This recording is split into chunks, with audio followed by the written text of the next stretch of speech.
Walang nanonood sa'yo? Walang nag-share ng mga post mo? Konti lang ang viewers mo sa tuwing nagde-live ka? Hindi ka sinusuportahan ng mga kamag-anak mo?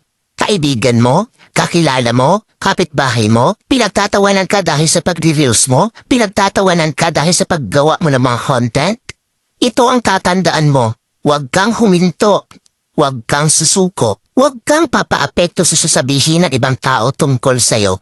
Ipakita mo sa kanila na may mararating ka. Dahil isang araw, kapag marami ka ng followers, kapag marami na ang sumusuporta sa'yo, kapag marami na ang nanonood sa'yo, kapag marami ka ng viewers, kapag marami na ang nagmamahal sa'yo at sumusuporta sa'yo, kapag marami ka ng payout, kapag sinasahod mo na ang sinasahod ng mga sikat na content creator, kapag mayaman ka na, kapag marami ka ng pera, ay manunood na yan sila sa'yo. Sila na ang kusang lalap